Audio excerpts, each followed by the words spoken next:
Giggity, and we're back. I'm up in here, son, and we just gonna keep on going with this history. I'm gonna keep busting down this history for you, but before we get started, I'm gonna go ahead and run this thing for you, man. Kick that music for me, man. FBA fixation. It's just that FBA fixation, y'all. FBA fixation. I'm telling you what I know right now. Oh, FBA fixation. Oh, it's an FBA fixation. Oh, yiggity, and we're back. Yes. It's a fixation, man. It's a fixation all around the world, man. So we speak in terms of Negroes being delectable, and of course, so tasty that they actually used to eat you. That's right. Shout out to Vine Savage Media here. Hold on really quick. Shout out to Vine Savage Media. If you ain't messing with Vine Savage Media over there on X, you ain't doing it right. But I'm Jay Lava, and I scour the internet so that you don't have to. And what I came up with was this rabbit hole. So I'm going to take you down this quick little short video, and then I'll let you know what else I came up with. But check this out. During slavery, when they had the big rebellion with Nat Turner, he was cannibalized after they killed him. Shout out to Tariq Nasheed. If you ain't seen all the Hidden Colors, I guess I think that everybody's seen all the Hidden Colors. If you haven't seen all Hidden Colors, you can go to fbastream.com or you can go to hiddencolorsmovie.com and go ahead and spend your, I think you can go to Amazon too. I think the Hidden Colors is on Amazon, but go and spend your bread and go watch the brothers' productiones because they're very informative and they have a lot to say. I'm just assuming you already seen them, but if you have not seen them, then I would encourage you to go do so. But anyway, hold on, let me get back to it. During slavery, when they had the big rebellion with Nat Turner, he was cannibalized after they killed him. They ate him. During a lot of lynchings, they would cook and barbecue people, and they would actually eat the people that they would lynch. So this was something that was a part of the white supremacist culture, consuming us literally. Because they know you are what you eat. So if a white man eat you or eat me, he believes that he becomes us. And I know it's strange because I conquered them, but I'm going to devour what I've conquered. Wow. And I saw that clip. I was like, yo, that's heavy, right? So then I started searching more. And then I came across this joint right there. It says, consumed by history, the dark truth of slavery. Shout out to Hidden Whispers Revelations. But check this out right here. This crazy right here. Check this out. I explore in this chapter the correlation between the consumptive appetites of whites and the transatlantic slave trade. It is my contention that somewhere between European denial and African accusation, a new species of civilized white cannibal was born. This white cannibal was unique to the Middle Passage and transatlantic slavery. In addition to literal acts of eating, carving, and cooking flesh, European and American whites developed a culture of cannibalism wherein daily acts of violence, religious conversion, slave seasoning and breaking, and sexual brutality all fed into the... I heard of buck breaking. I ain't never heard of slave seasoning. What? Jeez Louise. There's a slave seasoning category? Whoa.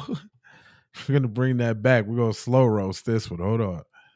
American whites developed a culture of cannibalism wherein daily acts of violence, religious conversion, slave seasoning and breaking, and sexual brutality all fed into the master's appetite for African flesh and souls. Many historical texts on the subject of slavery describe the importance of the process of seasoning for breaking men and women and making them into docile slaves, elaborating on the culinary connotations of the word seasoning, season, to heighten or improve the flavor of food by adding condiments, e.g. spices, herbs, or the like. I like the physically brutal culture of seasoning to the parallel development of erotic appetites, tastes, and aesthetic longings for the black male. This broader understanding of seasoning is important, as it helps explain how institutional processes, such as Christian indoctrination, male fraternal love and bonding, and the acquisition of literacy facilitated the social consumption of the Negro and the creation of a high cultural premium upon African flesh. Man, whoa. Slow down, Charlie.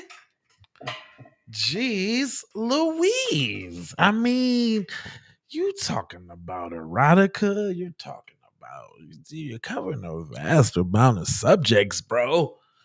And speaking in reference to Negro meat. Jeez, like when you start going down the rabbit hole, man, like you just don't know what you're gonna find. But I thought y'all should know this, so I'm bringing it to you. Here we go. It's more. Main events and themes in The Delectable Negro by Vincent Woodard. One thesis introduction. Establishes. Oh yeah. That brings me to Exhibit C, I guess. So I went on YouTube and I wanted to find something because YouTube didn't got everything, and I found this. I found the Delectable Negro audiobook, as so eloquently narrated by one of the listeners of said channel, which is the Mr. H Fox. I'm gonna go ahead and subscribe to him. I'm gonna give him a thumbs up too, real quick. And because he coming with the heat, there was some other stuff. I would encourage y'all to go do the same. This too, by the way, is fair use, usages of everything fair for the haters. But I'd say, well, I ain't got time to listen to the whole thing, but I'll listen to a few with you. I'll do this type of research that I do. Okay. If you want to know about a subject, this is a contemporary account. The book says The Delectable Negro, Human Consumption and Homoeroticism Within U.S. Slave Culture by Vincent Woodard. So human consumption, cannibalism, let's just call it what it is. And obviously we're talking about black people because it says Negro. Okay. Homoeroticism, what does that mean?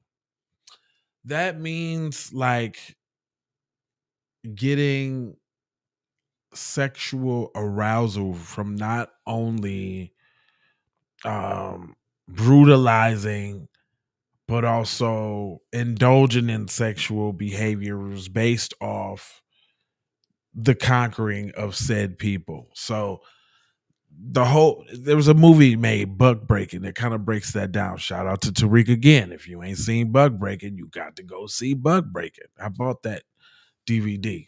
You know what I'm saying? Hit me up. I might let you borrow it. Anyway, because I hadn't seen it already. I'll just get the information out. But anyway,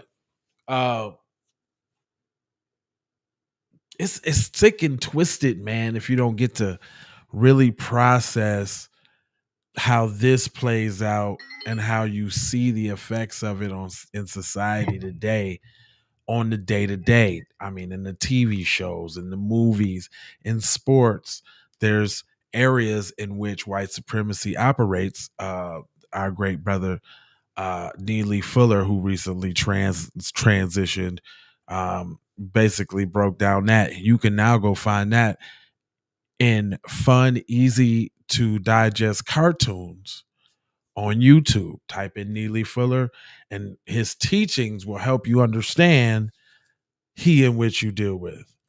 But I was going to take an excerpt. Usually what I do, y'all, when I'm doing my research, I put it on, I take the playback speed, right? And then I do it on like a 175er, right? Or maybe like a dose, like, you know what I'm saying? Do a 175er, that way it plays a little faster. You gotta listen a little faster, but that way you get through it a lot faster than you normally would. Do you understand what I'm saying? That's a game for you. Anyway, we're gonna check I queued it up to the first chapter, Delectable Negro. Here we go. Master eated me when I was meat. In the summer of 2007, I visited Somerset Place in Creswell, North Carolina. At one point, Somerset Place, a historical restored plantation, was the most successful plantation in. You know, I just thought that might not be fair to y'all. Not everybody wants to listen that fast. Here, let's do 1.5 and make it palpable for our listening audience. Hold on. North Carolina, and its owner, Josiah Collins III, one of the largest slaveholders in the state. It is now a state historic site sitting over 100 acres of lush forest and wetland. My party and I arrived early one Saturday morning, parked near the overseer's quarters, and walked the red cobblestone road down the center of the plantation, past the stocks, past the smokehouse, past the outside cooking facilities, to the gift shop where the tour begins. My travel companions browsed the bookstore while I sat in the adjoined seating area, taking in the genealogy of enslaved persons who had formerly lived on the plantation. Someone had conveniently mounted photographs and biographies of these persons on the walls. There was Darius Bennett, a Somerset field hand who had heard the cannon signaling the Civil War. There was Betsy Spurrell Riddick, seated with hands folded before a wooden shack. There was even a makeshift family tree dating back to the first enslaved Africans to arrive on Somerset Plantation. After a while, all of us, there for the morning tour, made our way into the seating area where our tour guide finally came in and stood before us. He wore khaki pants, a maroon polo shirt, and glasses. He was blonde-haired, blue-eyed, and stood about 6'3" tall. For the sake of discussion, I will refer to him as Mr. Swellfellow, because he had that look of a good hometown guy. He probably lived in the same neighborhood as his mother, if not with his mother, volunteered with the local fire department, and had a high school sweetheart he was engaged to. Went to church every Sunday, and as far as I could see, wore honesty about his face like a child wears a milky mustache.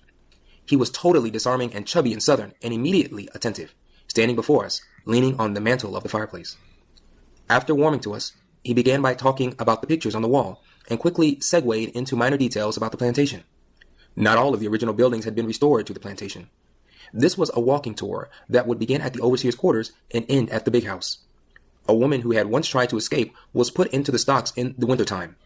Her legs froze, and they had to be amputated. Each month, enslaved adults received a ration of a peck of corn and 3 pounds of dried meat. A peck of corn and 3 pounds of dried meat? See, I could have been stopped. There's just a couple key things that I had heard, but I was just going to let him ride out. But come on, man. Slaves on this plantation were well fed, Mr. Swellfellow emphasized before rattling off more details about the tour. I tried to stay focused, but my mind returned to the rationed meat and cornmeal. Right. The fact that hard field labor would have depleted such rations in a week, and the image of happy, well-fed darkies ever so casually introduced into Mr. Swellfellow's presentation. I raised my hand and waited for Mr. Swellfellow to call on me. True to his namesake, Mr. Swellfellow noticed my hand and welcomed my question. Mr. Swellfellow, I began, I want to go back to an earlier point you made for clarification. You said that the enslaved were given a peck of corn and 3 pounds of meat, and then you said that they were fed well. But to my thinking, the enslaved must have gone hungry, especially those working in the fields who would have needed more sustenance than this to sustain them in backbreaking, day-long labor. The smile on Mr. Swellfellow's face dimmed a little, even as he formulated an entirely hopeful response. The slaves were fed well, he insisted. It was not in the economic interest of the master to starve them, and besides, the Collinses were kind and had benevolent rations with their slaves. I raised my hand and waited for Mr. Swellfellow to call on me. True to his namesake, Mr. Swellfellow noticed my hand and welcomed my question. Mr. Swellfellow, I began, I want to go back. Come on now. An admission. They must have messed up on this recording because that was twice. I ain't do that. Of institutionalized hunger on the plantation would have required Mr. Swellfellow to alter his notions of the goodly altruistic master. As well, such an allowance would have required that Mr. Swellfellow consider how sentimental conventions, Christian morals and values, Southern state formation and statecraft all informed our discussion of slaves made to hunger on the plantation. While Mr. Swellfellow had his own geographically bounded, he was from the surrounding area, and personal reasons for denying the existence of slave hunger, my insistence upon the topic arose mostly from the researching for and writing of this book. I had come to know, through my research, that instances of hunger within such a pristine, well-kept context were often only indicators of a much larger culture of institutionalized hunger. I had encountered numerous masters like Somerset's Josiah Collins III, who one biographer described as an autocrat with a will as imperious and a sway as absolute as the Tsar himself.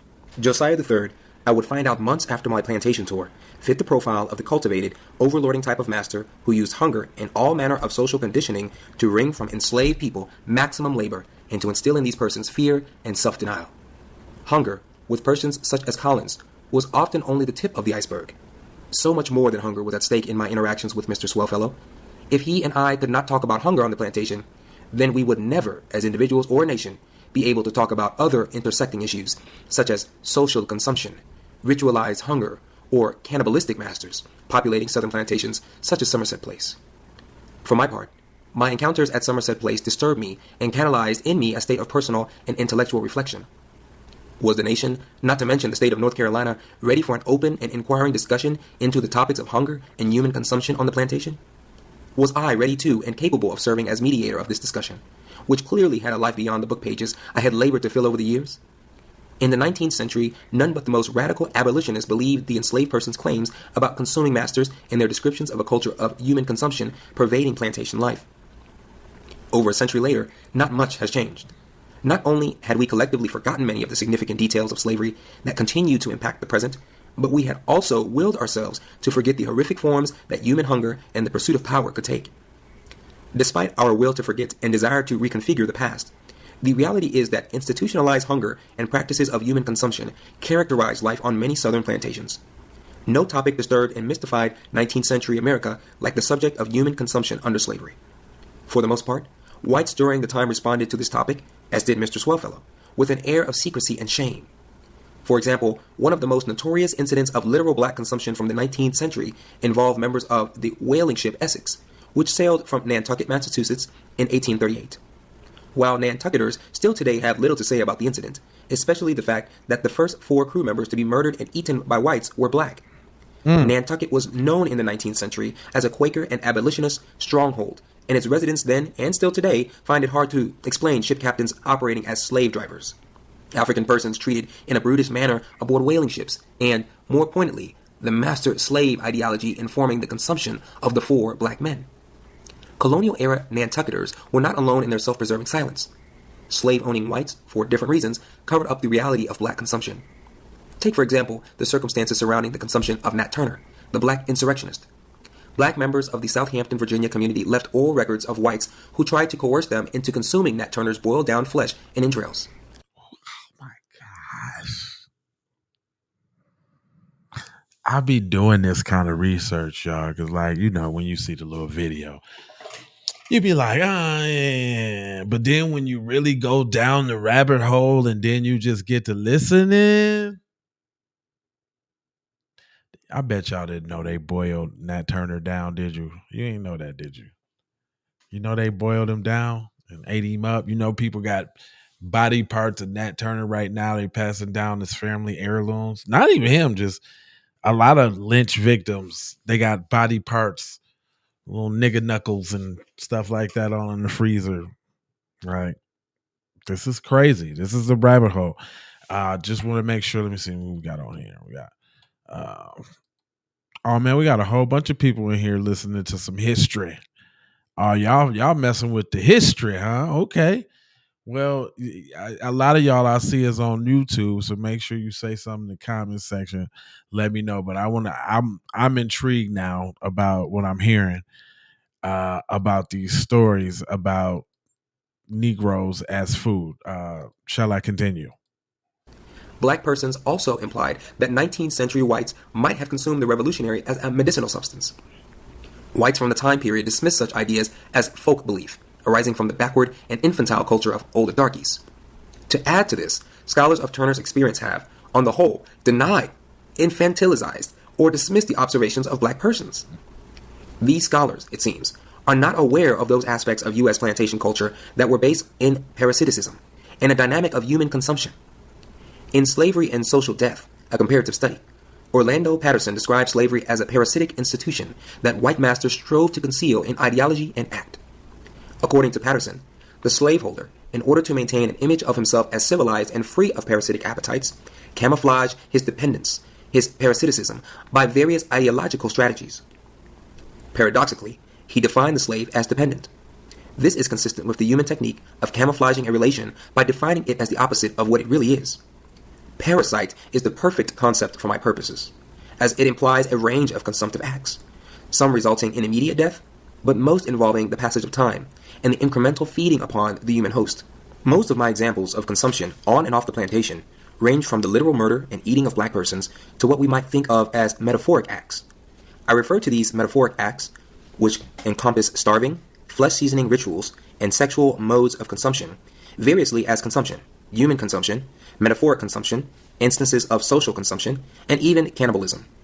I will explain the historical and contemporary significance of such terms as cannibal later in the introduction, but I wanted to acknowledge here that I do use a range of terms to describe instances of consumption. I ain't gonna give y'all the whole thing. That's not what we here to do. But as you see, as you heard, it get real deep over there, fam. I don't know if you knew any of that. Listen, we talking about right now to this day. Hold on, look at this, man. Look at this right now. The current state of Western Europe. And what do you see right there? That's a whole foot and leg on the ground. Right there. Just a foot and a leg on the ground. Good thing it ain't all extra gory, because I don't know how they would act about that. But whole foot and the whole leg right there on the ground. It's going on right now today. Y'all always hear about them stories about actually one that recently just happened that I'm not sure of. They got to do a little research of, but allegedly, what's his name from the Congress dude? Was Dick Cheney or something like that? Got Trayvon Martin's heart in his chest. Now, whether that's true or not, the fact that could even be implied or assumed of an elite person or in cahoots with a crime and a dastardly deed is just not far-fetched. It is what it is. Who that is? Is you beeping and creeping over there, boy? What's going on with you now, ma? You in the dough for the 9-4? What's that delectable select? Oh yeah, you know how I do. You know what? I forgot to put him up. Hold on, y'all. This is where we at real quick, because for y'all that's just coming in, I'm getting a lot better with these thumbnails. Is what I'm doing. I'm trying to break the mold. I can't believe that the AI let me do this one. Really, I can't even believe it. But for y'all just coming in, we talking about the Delectable Negro, black consumption. Did you see that? What you got? Oh, you got some I didn't comments even over see that. here. Who over there? Oh, that's horrible. Oh,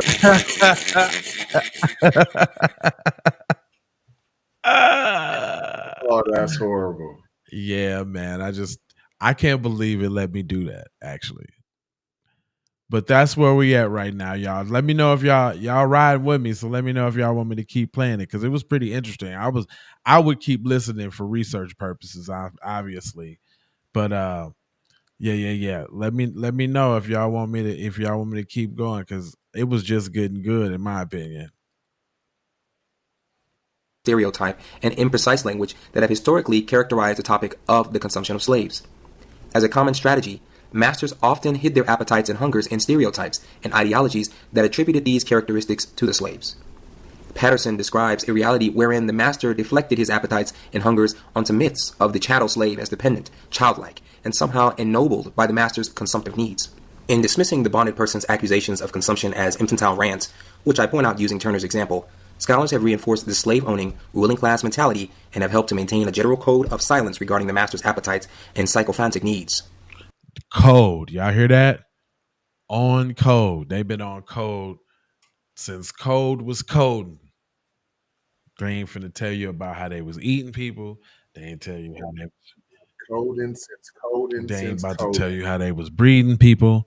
They ain't about to tell you how they was eating people. They not about to tell you nothing. It's gonna come out on the deathbed. You didn't turn on the Twitters? What'd you say? Oh, this didn't even go out. No. This didn't even go out on the Twitters. I didn't see no notification on the tweet twats. This pattern of silencing has resulted in the dismissal of the reality of those enslaved persons who frequently describe slavery as an outgrowth of the master's homoerotic and consumptive appetites. Within U.S. slavery, I keep hearing this homoerotic. Why is that normal? Why Negro flesh got to be sexualized? And then season, I keep hearing season too. Like that's good. You equate seasoning with making Negro flesh taste better? That's crazy. black men and women consistently described incidents of human consumption that occurred on literal, metaphoric, and institutional levels of social interaction. These incidents often had a homoerotic or sexual charge to them. John S. Jacobs, for example, referred to his former masters as human fleshmongers, possessed of an unnatural hunger for human flesh and soul. Naked bodies depicted on the action block, instances of rape and sexualized torture coincide with the hunger and satiation described by Jacobs. For Solomon Northrop, the gastronomical enjoyments and excesses of whites included the sexualized treatment of men, such as himself, at the hands of slave catchers, overseers, and masters. Harriet Jacobs recorded in Incidents in the Life of a Slave Girl. Did he just say all the slave masters was bussy? That's what he just said. Y'all gotta be listening. I be listening. Is that what He just said all the slave masters was bussy. I mean, buck breaking. Check that out. I told him. Yeah, I told him. But I'm just saying they all was bussy though. Damn. I mean, if you eating people, I mean, is that? I mean, if we're at eating and dining on the flesh, Okay, so does that mean is now being busserini really? Well, is that the same thing as Hugh Hefner? He was doing dogs. Was he eating and bussy too? I mean, why not at that point? Right. Is that what we're gonna hear about Hugh Hefner later? He was bussy with the animals. He used to let the animals hit him. He was bussy with the animals. He used to let the animals hit him, and he was also frying. They was frying niggas up too. You already know how I feel about aliens. So this makes all the sense. Matter of fact, this is solidifying it more every day. Come on now. Come on, hold on. Let me let him spit though. He was spitting. Written by herself, how white mistresses acted out hungers for and erotic desires for black women in intimate spaces on the plantation. Issues of sexual dominance and white male fixations on black male virility informed the consumption of Nat Turner. Acknowledging how scholars of U.S. and transatlantic slavery have largely ignored and dismissed accusations of the cannibalizing of black Americans, I take the enslaved person's claim of human consumption seriously, and I attempt throughout this project to draw attention to how blacks experience their consumption as fundamentally erotic and more specifically homoerotic occurrence. Given the taboo nature of homoeroticism in the 19th century, black people rarely wrote about same-sex experiences or encounters with whites. In the context of consumption, though, this topic was unavoidable. For blacks could not identify, name, in language and concept, negotiate, or resist the culture of human consumption they saw pervading plantation life without unearthing the erotic implications of their consumption and, even more, constructing a sexual politics that included homoeroticism. So it's just all a bunch of freaky stuff. Homo. That's it. Period. Homo. Just a bunch of freaky white dudes wanting to stick their little pecker everywhere, huh? Just more than freaky, but freaky like psycho, right. Though. Don't forget that part, though, because you're eating people. So you more in your bussying. That's the freaky. You're bussying the dead bodies and the necrophilia and all of that. Okay, but that's even more than freaky. You're right. You know, totally. Freaky don't have to be bad, Pete. Like this is like demonic, devilish. Monster mash. Right. And in an attempt to, I guess, like, so really, and then if you like pull it back a little bit, so white slave master wants to dominate and homoeroticize said black man so he doesn't get the white girl, basically. That's basically what that's about. Like, because you got to know Becky. What they ain't. Go But ahead. then they said the white woman was Yeah, I was doing gonna say it you too can't though. act like To the black woman though. to both. You think Becky wasn't having her way out there? We did talk about all of this, John and Peter. Do you think Becky was not having the pole and the whole? She was getting whatever she wanted. She was having twosomes, threesomes, ninesomes. She was getting it in. Which also brings up Man, the goats, the fools, the all whole that, nine.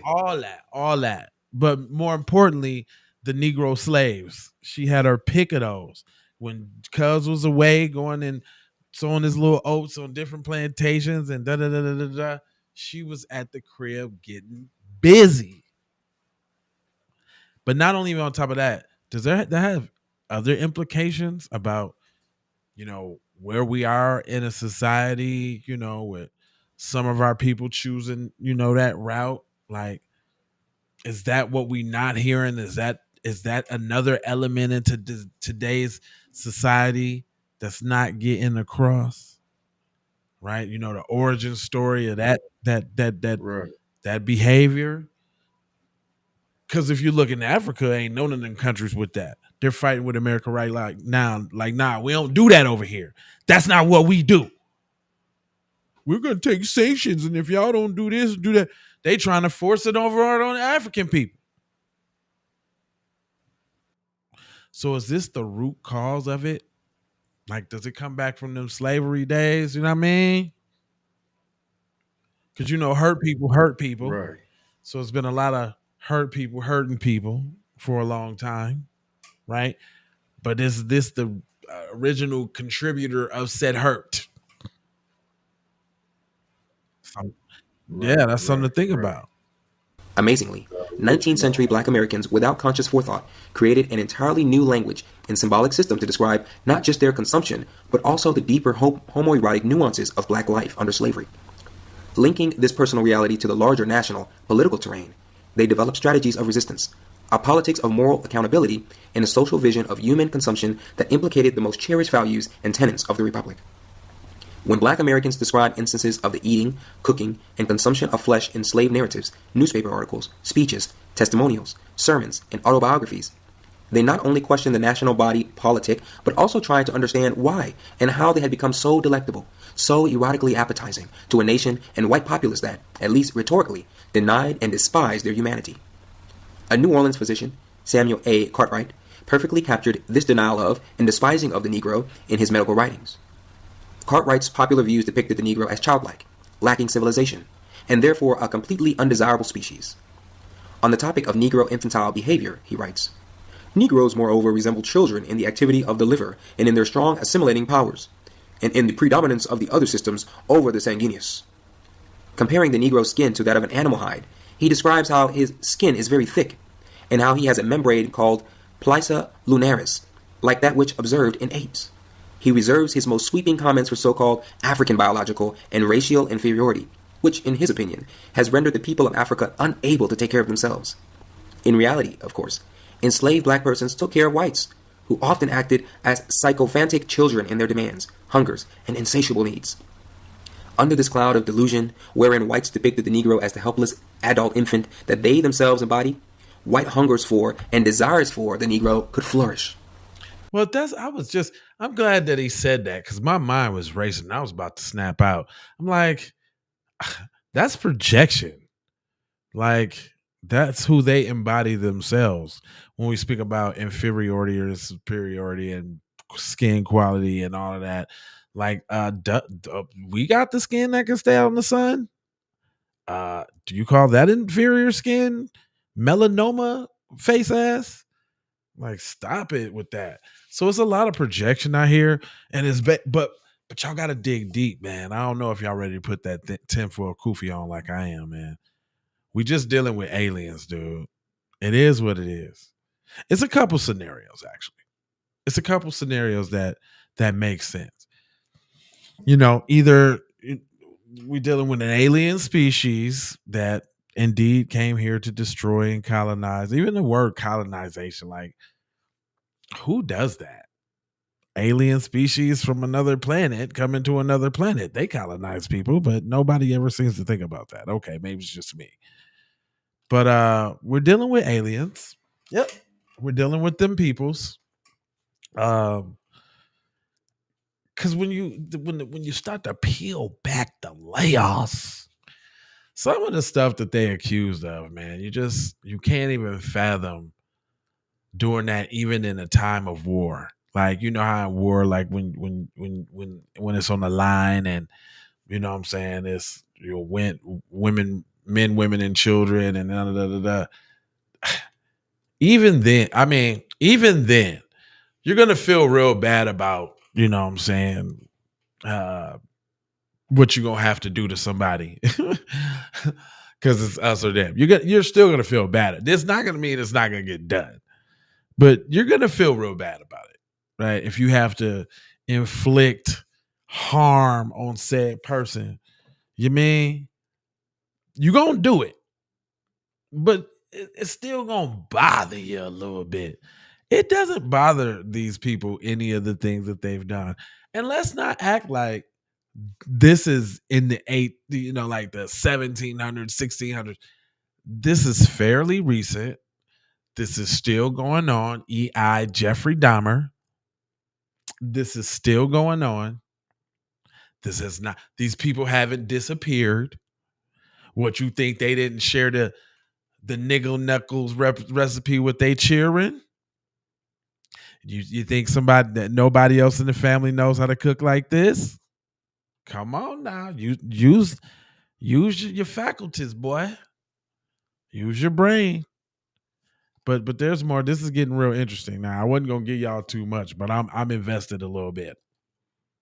On the level of acquired taste for the Negro, Cartwright's pseudo-medical science portrays how myths of the Negro child, of the eroticized and animal-like African, stoked white appetites, and made the Negro into a delectable, desirous object. Such references to black people as animal-like, infantile, and disfigured proliferate. That's even crazy in itself. If we're childlike, animal-like, why you want to eat them? Oh, because you eat babies and you eat animals. Yeah, I bet you won't eat. You kill somebody about eating a dog, though, won't you? Though, boy, you better not. You can hunt everything, and where you can hunt squirrels, nigga, zebra, giraffe. They don't care what it is. Walrus, penguins, touch a dog. What is that about, y'all? Have you ever thought about the close connection between them folks and dogs? Like, what's that really, really about? Because they have sex with them. We know that's to be true. You see the stories. They have sex with them. They let them lick them all in the mouth and stuff like that. Like, do we really know what the story is between them and dogs? Do they got like some type of telepathy with the dogs or something like that? Because it's deep. It's a deep level with the dogs. You do something to a dog, you could go out. You might get it worse messing with a bald eagle than a dog. Dogs were their lovers in the caves. Yeah. I mean, man, listen, it still seems that way. And they are. I mean, you can find videos right now. Man, matter of fact, man, the stuff you hear. My cousin told me a story about back in the day about, like the heroin and the crack days. And he was like, this one lady came over and she wanted to get down. She was obviously white. And the dope dealer dude had I don't know, he said some type of Doberman or some type of dog with a muzzle on it. And whoop. And you know what I'm saying? He told, the lady, if she wanted to get down to get some of that thigh, that she had to let the pup whoop-dee swoop, and she did. So that's what I'm saying. Like, it's not even just myth, man. Like, there's instances. You can Google it, man. You can Google it. Do you know that there's only laws banning it in a few states? Like, it's cool in a bunch of states to do animals. Who you think doing the animals? Who? Put in the comment section right now if you got a story about somebody doing some animals. Put it in the comment section right now. It's a lot of y'all all across the YouTube. All y'all is hundreds of y'all on the YouTube. Come on, I want to hear the story. If you have, man, you gonna get people. No. That's just like a simple yes or no. Do I know or don't you know? That's just. Okay. I ain't saying explain it. I'm just saying. I'm like, okay, you gonna give people. No. Good caveat though, because you got to put the disclaimer out there just in case. But say yes. Hey, Jupiter Jones. Well, he said. Hey, yeah, he said dogs they lovers. Dogs were their lovers in the caves. Was that is that not the truth or no? It is the truth. So, where you think they got the saying of man's best friend? That is where that comes from. Fam, I don't care what nobody says. You got a better chance of shooting a bald eagle out the sky than messing with a dog the wrong way, fam. It's curtains for you if you mess with a dog the wrong way. You leave them outside. You look like you ain't feeding them. They ain't got enough water. It's curtains for you. They got a whole animal. Is animal protect? Dogs is the only ones that's protected like that, huh? That's what the whole animal unit is for usually. Like right. Dogs. Dogs is protected. You understand? It's not for cats. Not for the most part. Like if you got 100 of them, then you're gonna be in 100 trouble. Cats. You know what I'm saying? But you obviously can be the moderate cat. Look at the ratio, though. right.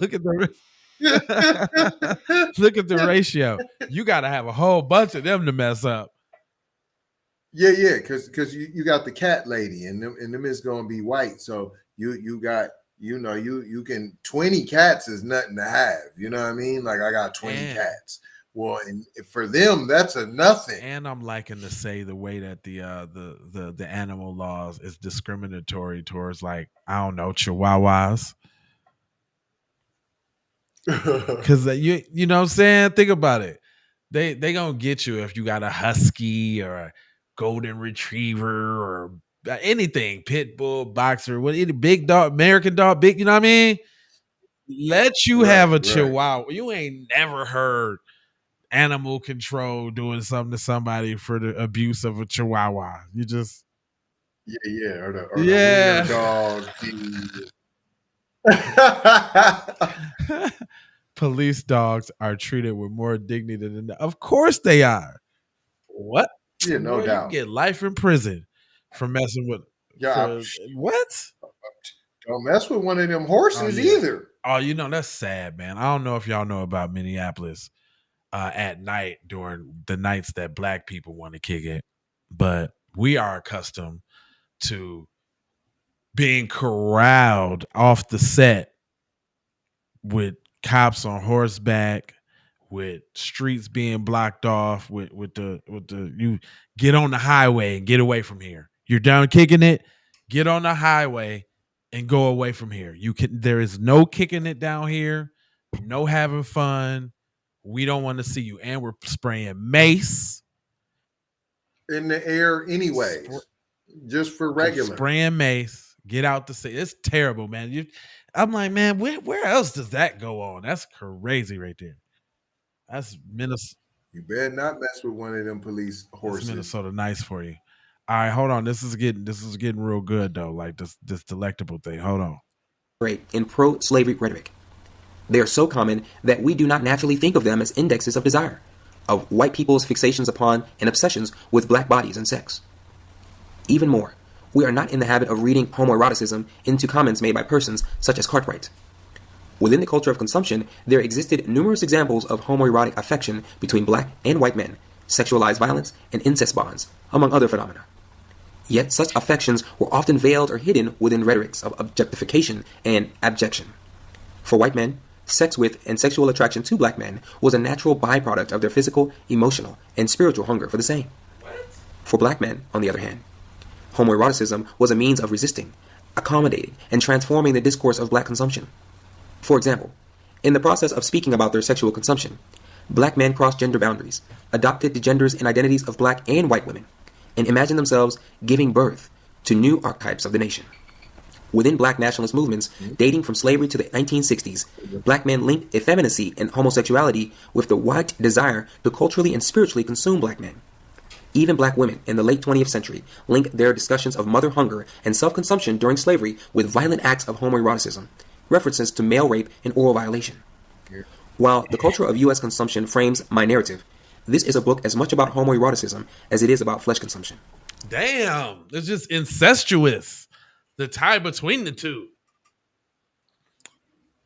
You can't talk about eating a Negro without sexing on them. Jeez Louise, these people. Gosh. Give yourselves a hand, black people, man. You're just you're literally hot.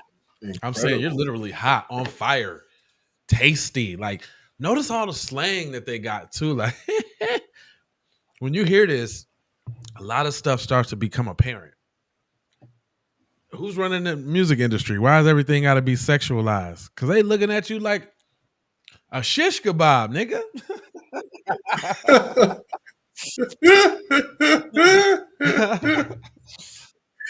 Golly, yeah, man. Yeah, man. They got Anthony, what up, Ant? He said they call their culture consumer culture.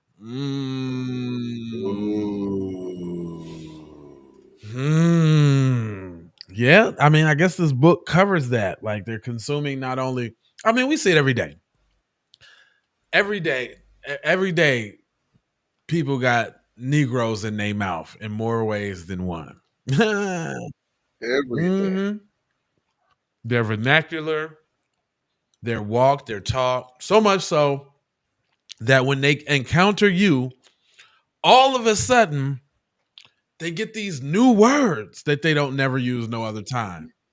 Man. Like fitty. Man. Fitty. Why is it not just 50? I ain't never said fitty. 50 Cent? No, okay, hold on. I say 50 Cent. 50. Okay. 50 Cent. No, I don't even say 50. I know I ain't gave you the sign that lets you know to go ahead and switch up your vernacular and your tone of your voice, and you got extra Negro in your twang all of a sudden. You know, I didn't tell you to put no barbecue sauce on it, P. I didn't ask for that. That's what that is, then. That's what they call it. That's the eating part. Have you seen all the people copying Kendrick Lamar's little? Oh, fam, I want to do a show on it. I don't even want you. I've been compiling the different races, the different but you said nobody knows who he was. Nobody listens to this. They don't know who he was. It was the wackest show of all time. Man, did you see the stiff white girls in the wedding party? Man, hold on. And somebody told them that was black that they killed it, P. We really got to stop that. We really got to stop that. That's not even us. We don't even do that no more. That's how you could tell somebody tether or anchor baby or something. They still passing out barbecue invitations. Cookouts. Invites to the cookout. And their card is suspect. We checking their ID at the door. Where you say your people from? Straight up. Where you say your people from? All right, hold on. This Real is getting talk. good, y'all. Hold on. The multiple desires. African American men and women successfully resisted their consumption and constructed a racial politics based on the hunger and desire to recover self and collective. Transatlantic origins of black consumption. The origins of the U.S. culture of consumption trace back to the first contact between colonizers and coastal Africans. By the early 20th century, even Europeans admitted to and documented a connection between European global expansion and a sexual libidinal appetite for African flesh. A cartoon published in the French... Why? Why everything? Libido appetite? Man. Everything got to be sexual in nature. Everything. See a black man? I want to twiddle my tweets? Like, what is wrong with y'all? You want to twiddle your tweets? You want to do all this and do all that? And that's going to end up resulting in you putting us in the pen and frying us, fam? I don't want none. At all. I don't want none. French journal Le Rire in 1911 demonstrates how European hungers for conquest sometimes coincided with a homosexual hunger for African flesh. Y'all conquering everybody else, all the while thinking about how you want to do Tyrone. Come on. Come on, man. You all over there in Asia, conquering Asia, all the while you got Tyrone on the brain. Horrible. In the foreground of the cartoon, a porter, soldier, and general gather around a Bakongo man stabbed into a skewer. The Bakongo man spins around and awaits the slice of the butcher's knife resting at his knees. A 1937 cartoon published in the Belgian magazine Hunger Leven that also depicted Europeans' cannibalism had a caption that perfectly captured the irony of an African turning on a skewer. And he takes... Turn it...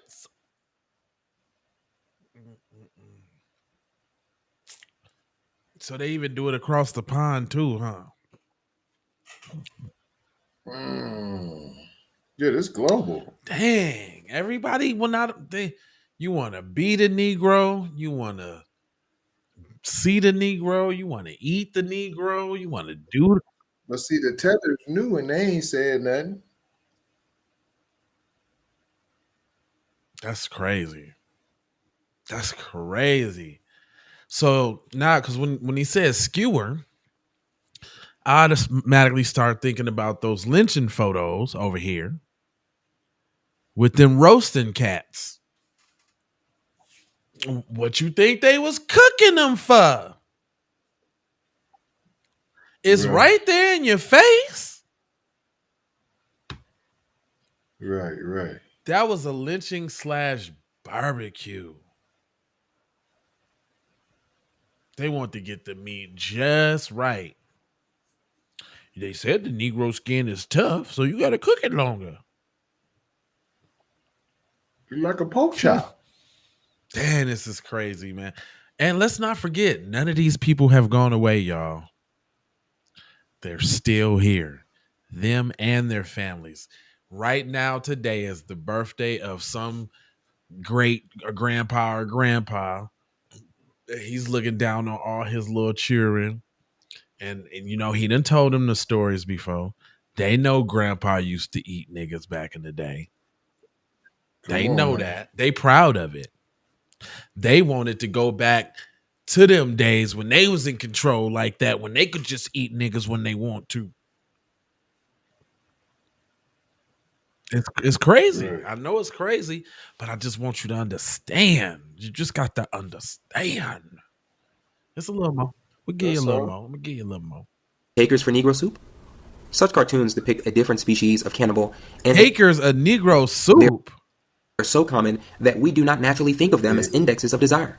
A white people awaits the slice of the butcher's knife resting at his knees. Listen to that. A 1937 cartoon published in the Belgian magazine Hunger Leven that also depicted Europeans' cannibalism had a caption that perfectly captured the irony of an African turning on a skewer. Any takers for Negro soup? Such cartoons depict a different species of cannibal and an altogether different master narrative of cannibalism informing European expansion into Africa.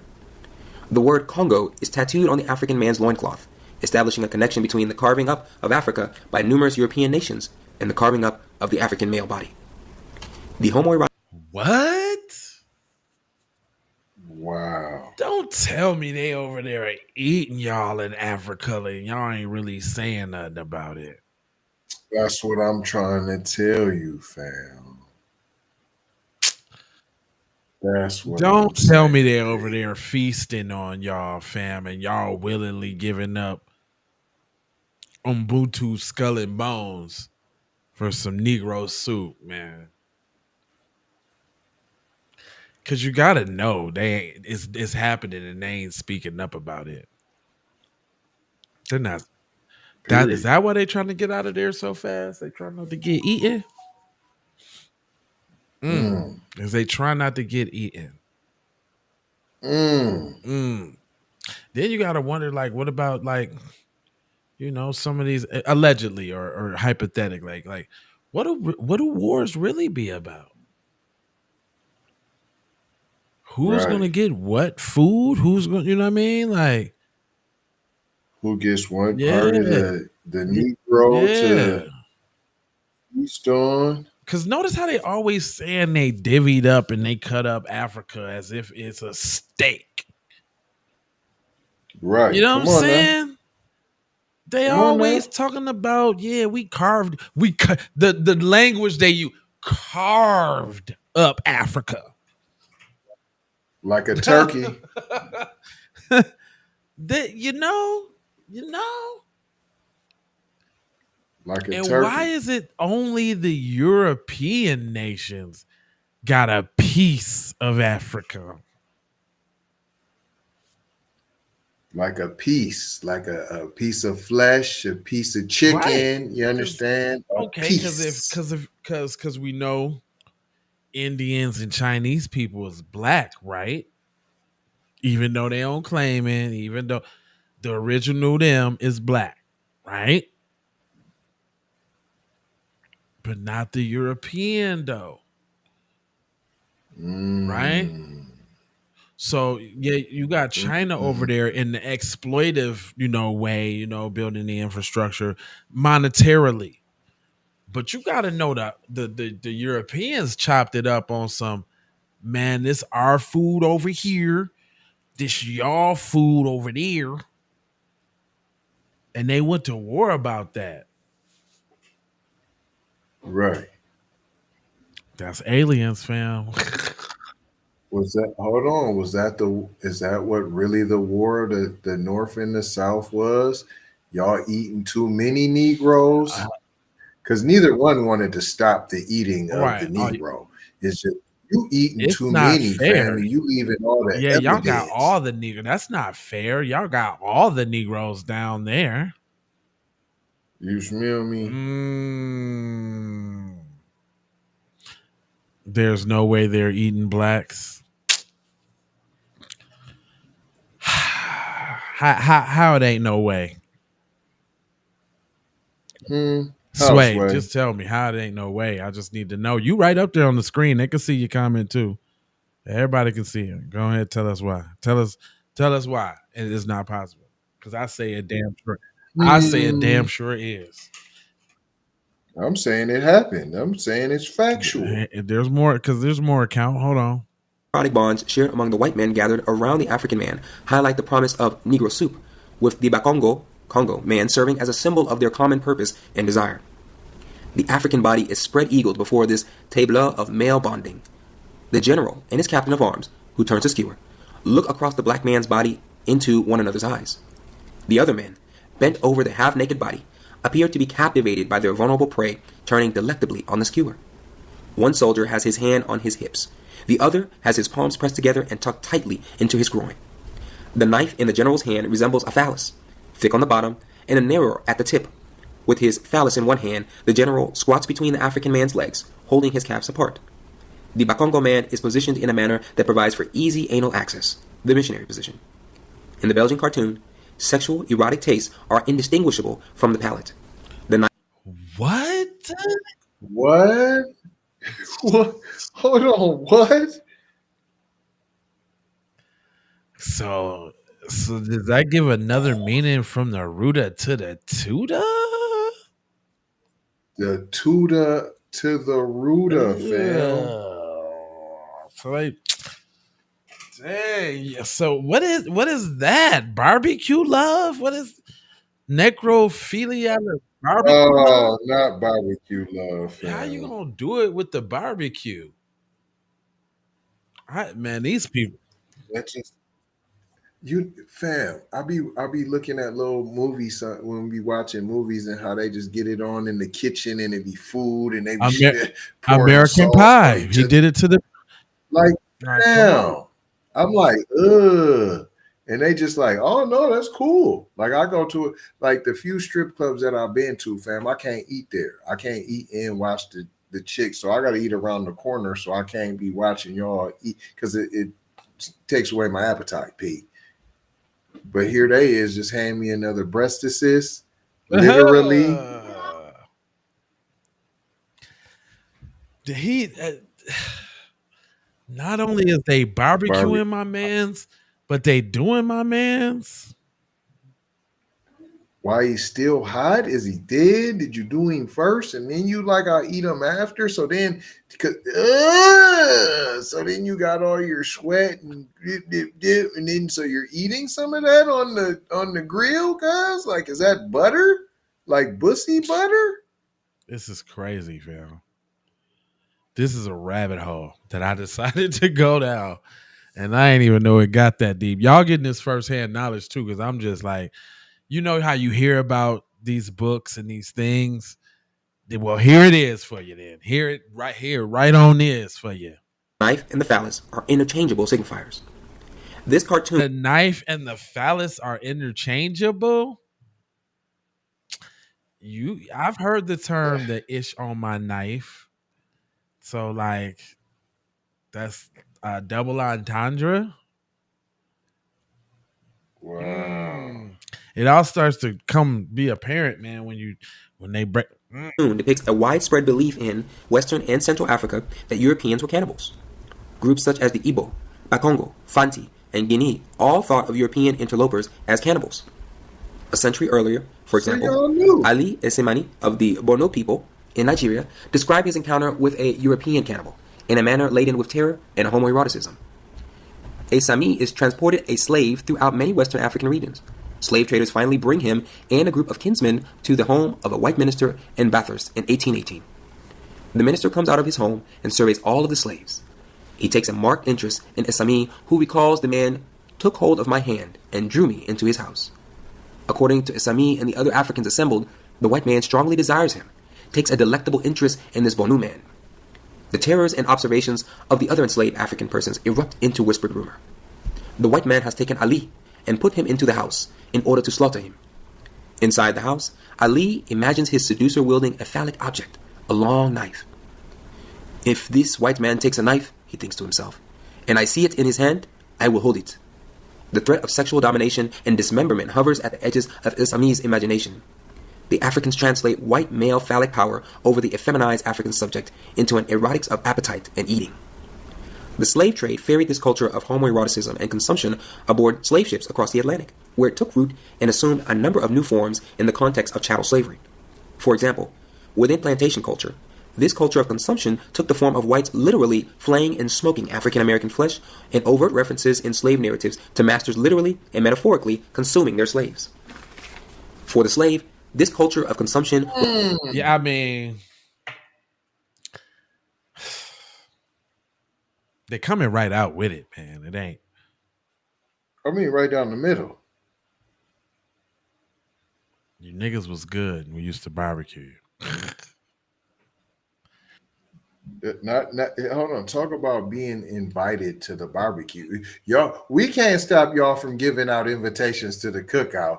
They give you an invitation to their barbecue, but you don't know you're on the menu, and you are hold on. Is that the picnic you want to go to?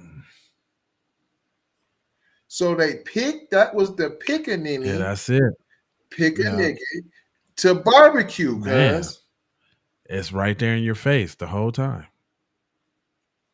The whole time. That further solidifies, man, that we're dealing with aliens, fam. Okay, all right. Was a fact of daily life. as was amply documented in slave narratives, works, progress administration, WPA interviews of ex-slaves, letters, political treatises, and autobiographies from the antebellum period. A Belgian cartoon, Ali Esami, and the literal and metaphorical consumption documented in slave narrative, letters, WPA interviews, and autobiographies are each examples of a horrific dimension of African American experience that is difficult, if not almost impossible, to put into language. Toni Morrison referred to this region of African American experience as the unspeakable. In her writing about 19th century literature and slave culture, she makes subtle references to a white culture of consumption. In an example from Playing in the Dark, Whiteness and the Literary Imagination, Morrison describes whites, and in particular a white slave mistress, as gathering identity unto herself from the wholly available and serviceable lives of Africanist others. Morrison describes a social and emotional form of cannibalism, or parasiticism, taking place in the context of plantation culture. Oh, well, that's easy. That's Rachel Dolezal. Right. That's Rachel Dolezal. Shit, should I say Justin Timberlake for a while? Miley Cyrus, Kid Rock, Vanilla Ice, MC Search and them. Third base. Yeah, that's what that is. And it has to be that way because they all started with the yo, yo, yo, and they nan one of them yo, yo, yo, no mo, mo, mo. At all. I'm done Talk with about playing with your food. Yo. Yeah, man. Yeah, dude. The Civil War was fought over the last piece of pizza. Probably over some nigga wing. Yeah, some nigga cheeks. Breast. Yeah, some Negro breasts and thighs for real. Is that why they named them pieces chicken like that? Listen, man. I would love. I can't do it, man. All right, just a little bit more because it's interesting. This subject of cannibalism so disturbed the white, educated female audience of Harriet Jacobs' slave narrative that she moved all references to flesh cooking, flesh carving, and eating in her slave narrative to one chapter that readers could conveniently skip. Many morally conscious whites registered the disturbing implications of cannibalism and sought to address its national implications. For example, in Herman Melville's Moby Dick, or The Whale, which the author based upon incidents of consumption of black males at sea, Ishmael draws a parallel between his cannibal shipmate and George Washington, the first president of the United States. Queequeg, says Ishmael about his companion, was George Washington's cannibalistically developed. It is possible that our beloved slave-owning first president and founding father, George Washington, embodied cannibalistic hungers.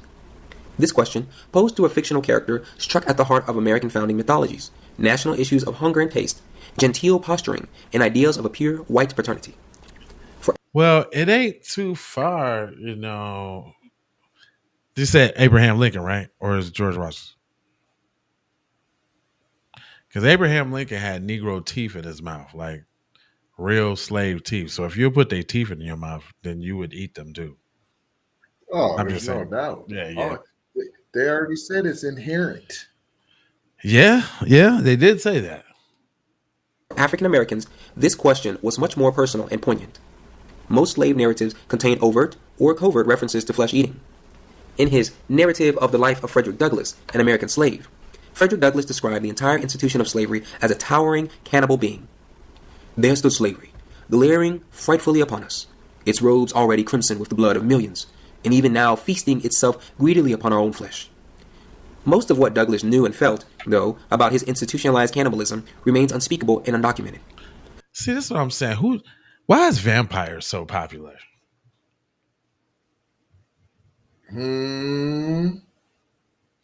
Why is there a lot of vampire shows? And you know, vampires aren't seen in such a bad light either, if you think about it. Vampires are pretty cool. To the point where you have clans and groups and cults of people who revere such like notions Twilight that were assumed to be fake characters. Yeah, like the Twilight joint and True Blood, and come on now. I mean, the list goes on and on. True Blood was a very good series, actually. It made it seem kind of cool to be bitten or to, you know, be on the other side. And wow, you gotta wonder. Just gotta wonder. You know, they was True Blood, like True Blood was like a beer that you can go Right. to the store and drink. For people that don't know, True Blood was a beer. It was a blood beer that vampires can go to the store and drink instead of biting you in your damn neck. Why would they make a show like that? What can you? There's now that you think about it, why would they make that the True Blood? Why? Why? Vampires could be civilized too. We're just normal people. Tell them that white in nature. Why? Why do you like Negro Did you flesh? eat us that way? Did you eat Why? us? Why? Did you eat us that way? Yeah, man, this is crazy, man. Hold on. Allergic to sun vampirism. They are allergic to the sun. Sound like anybody you know? Maybe get red. You gotta run. You gotta hide from the sun. Yeah. They feed off of real humans to prolong their life. Adrenochrome, babies, scared children. Mhm. Yeah, okay. Yeah, because that's happening too. I don't know if y'all don't know that. Like, have y'all seen Madonna lately? Mm. And you can't tell me Madonna looked like just like a virgin now after all this time. And she's like when she went from young to old to young again, she was looking messed up for a minute. How'd she get back? How'd she get back so nice? Right. How'd she get back so nice? I mean, it's a lot of questions out here, man. This opens up the door. If they eat Negroes, then the possibilities are endless about what's going on. Is there an ice wall? Do we live on a flat plane or a ball? It's a lot of questions. Look, they popping in the comments over there. What y'all talking about over there? Let me see. Let's see what you got. I thought Jeffrey Dahmer was a one-off. Guess not. Yep, you were wrong. Yep. You were. You were wrong. Nope. They've been sizzling Negroes for quite some time now. Listen, fam, this all came from Facebook post. Shout out to TZ Von Savage on X. If you ain't on X, TZ Von Savage. Von Savage Media. Make sure you go and follow. Yep. Von Savage Media. It opened up a little 30-second video, you know what I'm saying? And then it led me to this book called The Delectable Negro. He said, the White Walkers have blue eyes. Man, listen. If you notice something, if you look at the ones that be like really in power or the ones that really head up something, they got blue eyes. It ain't lost on me. It ain't lost on me that the real prominent ones, the real, they got blue eyes. They do. It's probably finna come to a head, man. We finna see some things that we ain't never thought we was gonna be seeing. The truth is finna get raised stranger than fiction. It's a lot of things that's going on that we don't know about. There's a spiritual realm. There's other dimensions. Did y'all know about the computer that they just built, the quantum chip? Did you know the quantum chip doesn't even process in this reality? The quantum chip can take, yes, the quantum chip processes in an alternate reality, in an alternate realm, in an alternate state. The quantum chip, so for example, they say an equation that would take 10 septillion years to complete, which is like a 10 with obscene amount of zeros behind it. It said this new quantum chip can do that same process in 30 minutes. So what? Fam said, yep. You done heard of it. Well, what you heard about it, fam? I'm just saying, like it's I think we finna. He said, "You will see man-made horrors beyond your wildest." Well, yeah, they already gearing up for that Project Bluebeam. When they supposed to scare us all with the alien invasion, so that we can. Is it? I mean, like what's beyond your wildest imagination when you're barbecuing my people on the grill? You mean beyond that? You mean beyond fricassee barbecue Negro? Fricassee. You mean Damn, that? man, it's just real. It's real tight.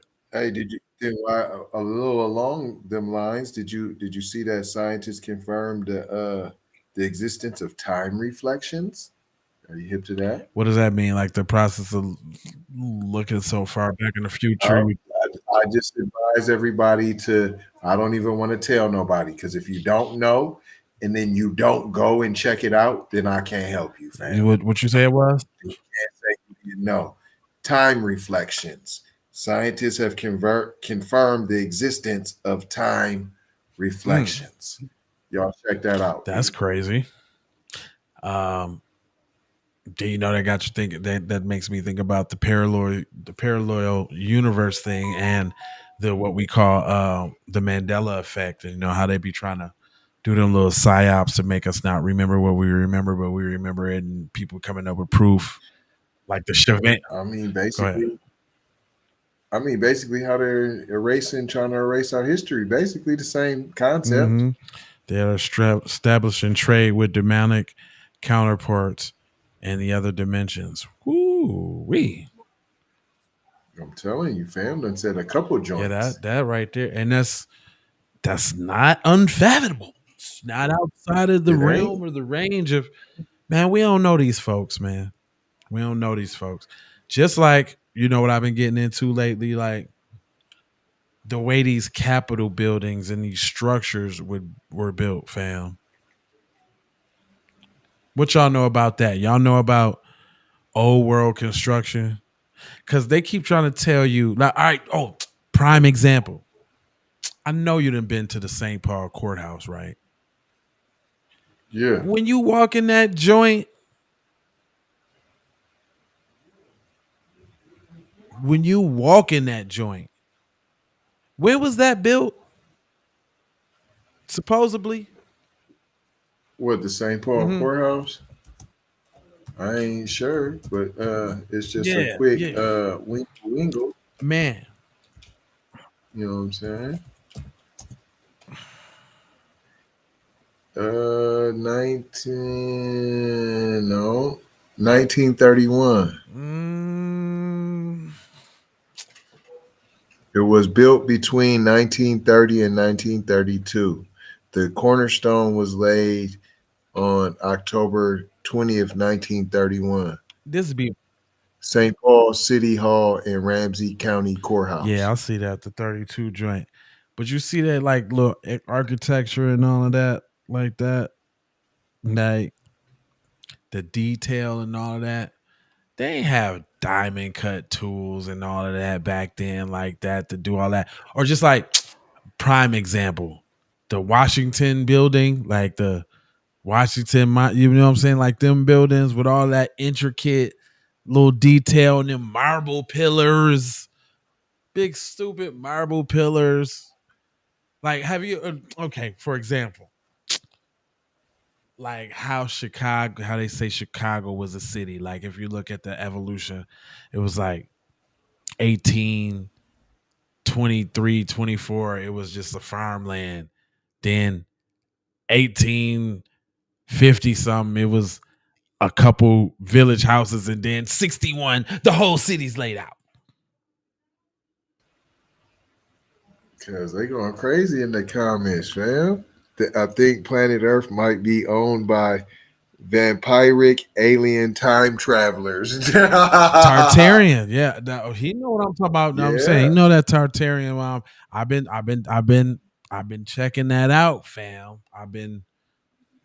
But this the he. It wasn't no Tartarians. That was us, cuz. That was us, man. I think you know how like the Superman kryptonite type story, right? I think they Right. hit us with the kryptonite, fam, and messed us up with the enslavement side of the game. Like they had the kryptonite of some sort. Was that white women? No, I'm just playing. Uh they had the kryptonite, man, and like them old buildings, we built that. That was us. Like I don't know if y'all ever seen the fairs when they talk about the world fairs and how they were built and all of that. And we ain't never been there's never been stuff built like that again afterwards. Like this right here. I'm gonna show y'all real quick.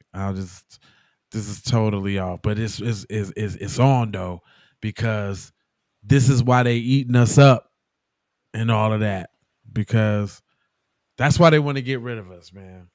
They done got all the knowledge from us that they think they done needed to get. They done got a couple dances. They got some rap. They cool. They don't need no more evolution of Negroes. Let's just try to get them all done right now, and then we can use everything we learn from them. And then when they're done with this planet, they're gonna move on somewhere else. There's a planet full of black people right now, just chilling, minding their business, eating fruit, flourishing, and then some white people, aliens, is gonna come there and do that same thing over again. That's what I think, y'all. He said, "You're spitting facts." I'm just using just a little bit of knowledge, man. Why they want to go to Mars? They doing it right now in your face. Cause you know what? We gonna be in the mess this when they looking at the clock like, yeah, we only got about 50 to 100 years left on this one, so we need to start looking at Mars, colonizing that joint. Who uses the word colonize other than aliens? Like, why would you want to why? If you're human, if you got soul, if you love, you know what I'm saying? If you one with the earth like we are, why would you want to colonize somebody? Right. You don't want to. Well, I don't want to do that. I don't want to enslave you, bro. I don't want. Be free, fam. Do you, fam? Do your thing. I don't want to do that to you. You got to think about the people that wants to do that. Why do they want to do that? This place about to be done. We ain't gonna be around for it. And shit, it might the way they messing stuff up. It might be sooner than we think with the AI. Soon as the AI get a hold of your Zumba vacuum, and Yeah, right. he said it's not crazy to think on any random planet one race will find some tech leap that lets them have a one-sided victory for thousands of years. Once you on top and have the shadow sector, your team always is number one.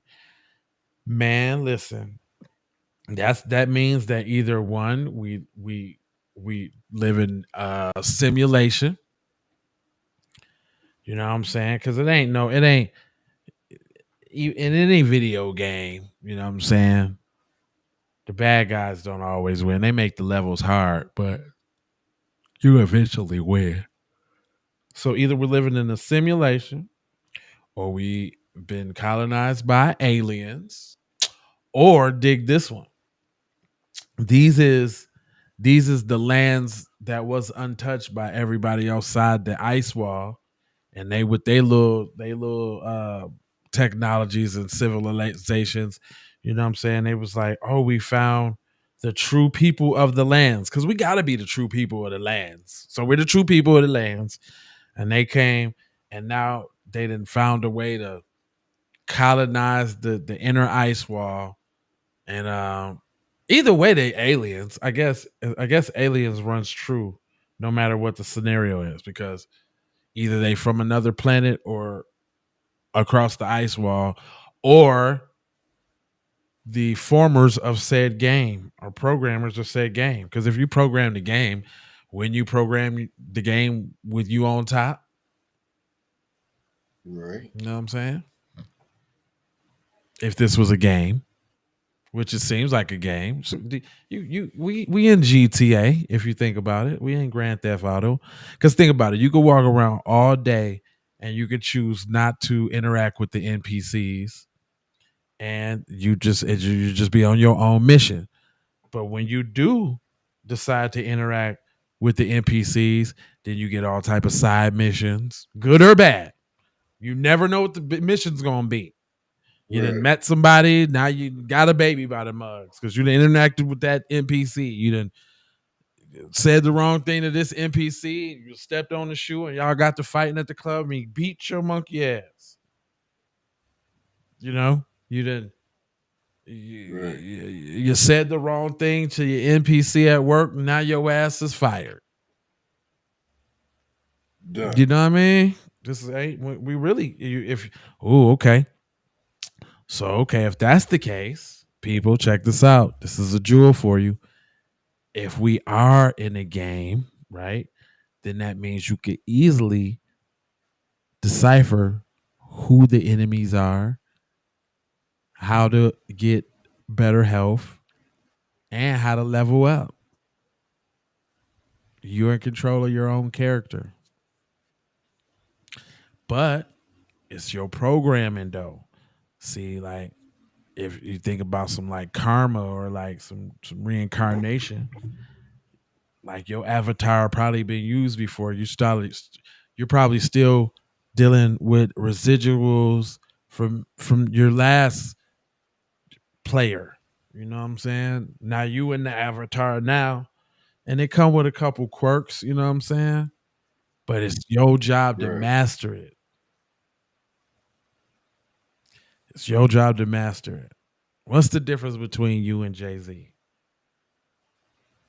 What's the difference between you and Barack Obama? What's the difference between you and Donald Trump? What's the difference between you and Will Smith? You know, what's the difference between you and Neil Armstrong? Because Neil Armstrong was a kid, he was a boy, and he might have said, I'm going to go to the moon one day. And damn it, he went to the moon. People might have thought that was impossible. Or did he? That's another story too. Did we really go to the moon? Because I heard some about radiation belts and radiation out there. I heard it would be impossible. That's what I heard. I heard we ain't left the whole atmosphere. And then if you biblical and you think about the Bible, what about the firmament? What about the firmament? What's that? Firmament? What is the that? dome above. I don't know as about that. As above, so below. Man, that is, I keep telling you, there's a KKK Bible, P. You be referencing this Bible, P, that I know nothing about. Oh, that's a big deal. That's when you get in this little. Yeah, nope, I'm not hip to that. That's that's a big deal. So there's like two parts of the community. There's the community that think space travel is possible, blah blah blah, and there's another community that thinks that it's totally impossible if you follow the word of God. And the word of God says firmament. There really is like an Anglo Christianity, P, that like specifically like it's a style of Christianity, P, that they with created. That firmament. That it's like a whole different. Like this term that I don't studied it. I've never heard the what you're saying. firmament is the realm of certain beings. Oh. That's what I'm saying. That what Bible is that? I've never heard of it. That's why I said that's that KKK Bible where they got the white Jesus in there. P, that slaves obey your masters, and that's where all that's at. Okay. You know what I'm saying? I've never, I don't know what that, you know what I'm saying? Man, And he got the white, the blue-eyed Jesus and all that. I don't know nothing about it's that. the biggest Nazi money laundering in existence. That's what that was. See, that's what I'm saying. That wouldn't shock me that that's where that originated from. So that's what I'm saying. That's the KKK Bible, P. I keep telling you, that's that version you be referencing. I'll be like, what? Firmament, man. The Where'd you get that firmament, from? fam. Hold on, let me Google that up. Let me see and show you what I'm talking about. The firmament.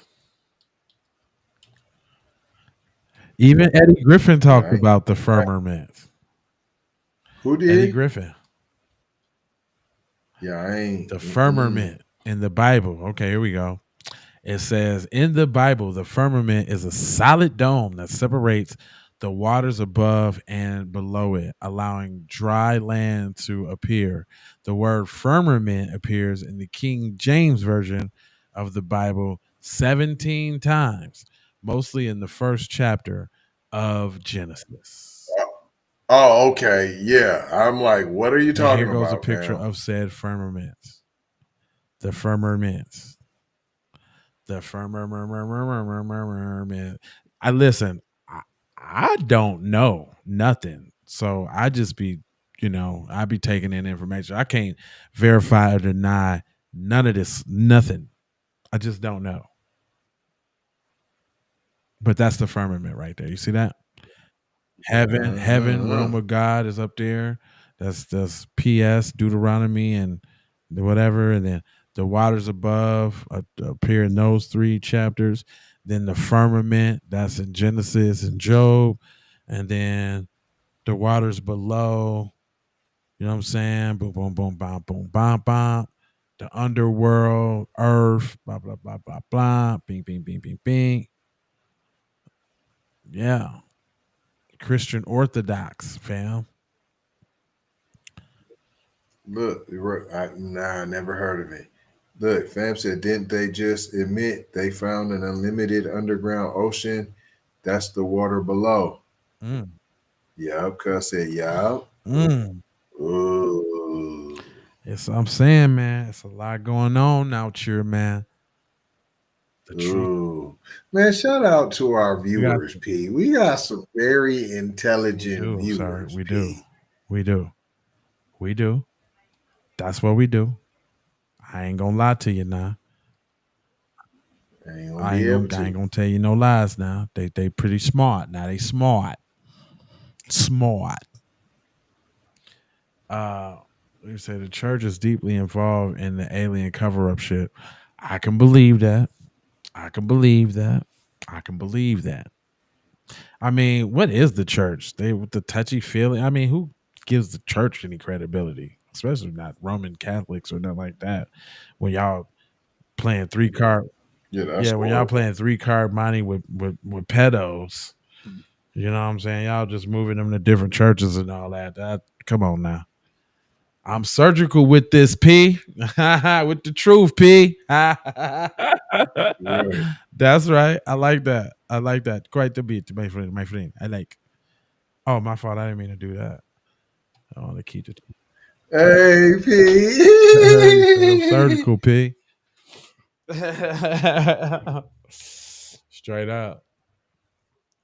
Um. That. Oh, okay. Here. This is what I was talking about though. This is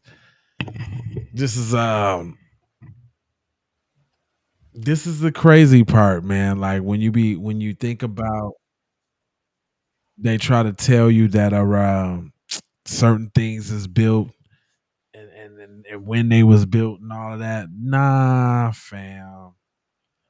We dealing with aliens. See, this stuff just more.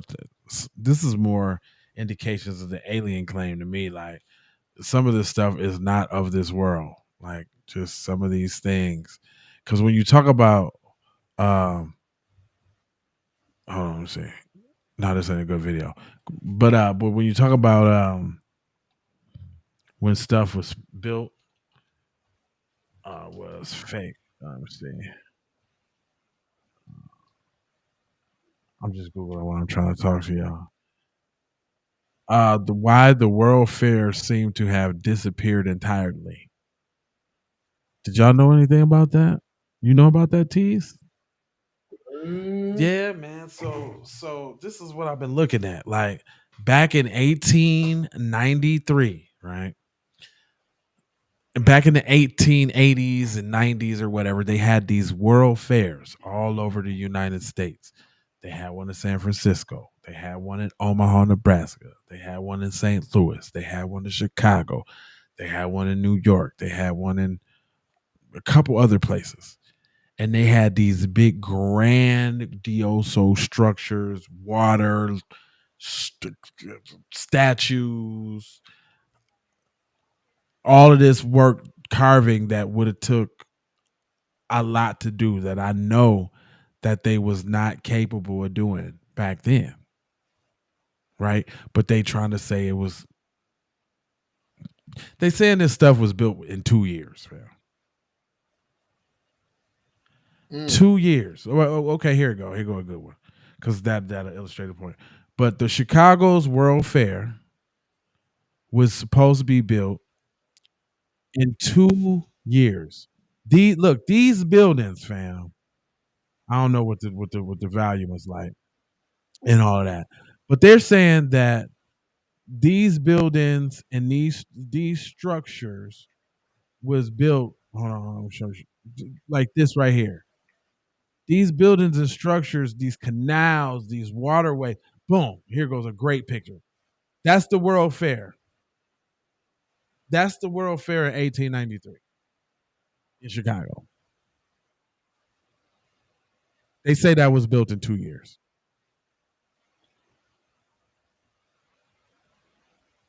The statues, the bridge, this water canal, because that's not the river, that's not Lake Michigan. That's in the city somewhere. This water, this bridge, this big old building right there. They're saying that this was built in 2 years. That was built in 2 years in 1893. When everything else was horse and cattle, this was built in 1983. And I'm saying it wasn't. It was already here, and this is what they came and took from us because they had the kryptonite. They had some type of kryptonite to put us in slavery. This image right here, that's Chicago World Fair. None of that stuff is there. The only thing that's there is the shared aquarium building is still there. But let them tell it, they knocked it all down and destroyed it in 2 years. That's the story of every World Fair around the country and the world too, back in the 18. And my thing is, how these niggas get there? Wasn't no roads like that. Wasn't no infrastructure. Wasn't no commercial planes. How? Sway? This thing right here. They talk about this Ferris wheel right here. This Ferris wheel was, it could hold 50,000. Let me see if they're talking about it. Because it could hold so many like people or something like that. Look.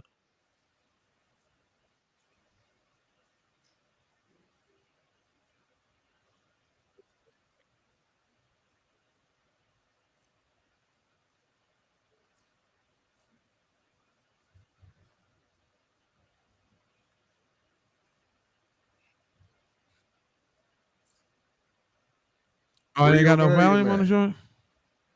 Oh, hold on, y'all. You know I hate when they do that, y'all. Hold on now. They be trying to take me out. Hold on. They be trying to take me out. Hold on. I ain't gonna have it. I'm not gonna have it. Dag nabbit. Okay, let me see.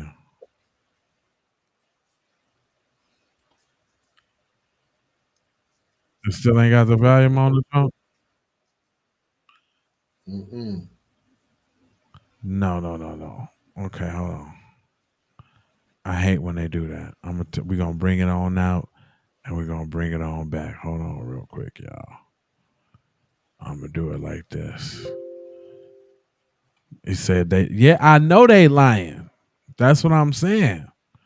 Like when you're trying to put the 2 and 2 together, boy, it just don't work like exclusively for amusements. This included a few carnival rides. Check this out. Side note here, George Tilliou credited the amusement area at the fair as inspiration for his creation of America's first major amusement park in Coney Island. Most notable of the carnival rides was this big old wheel made by some Ferris guy. Ferris created this wheel just for the fair.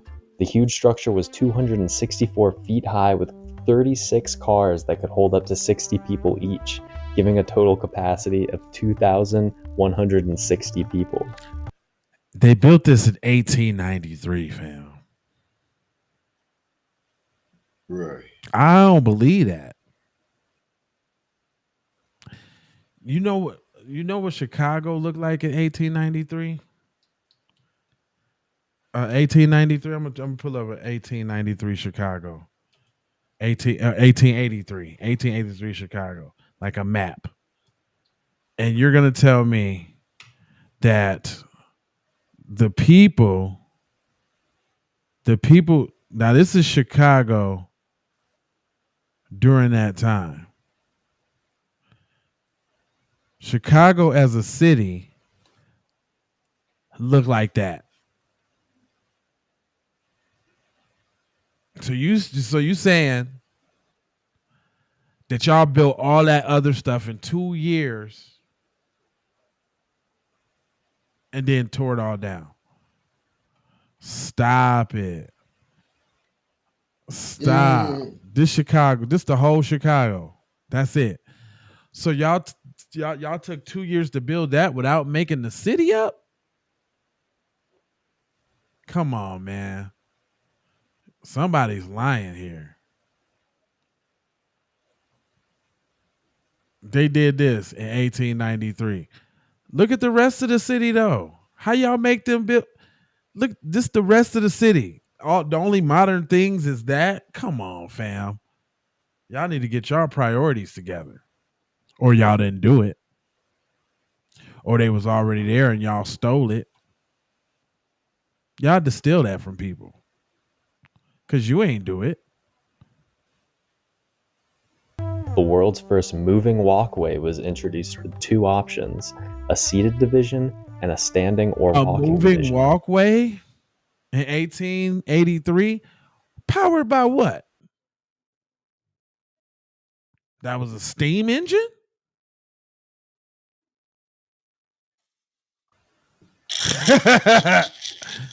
Was that horsepower? Y'all had horses on treadmills somewhere? Like, something ain't adding up, fam.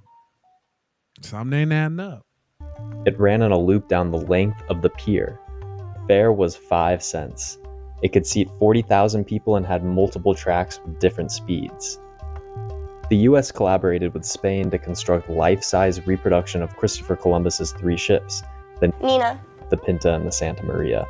They sailed from Spain to America for the... That's how the ships looked.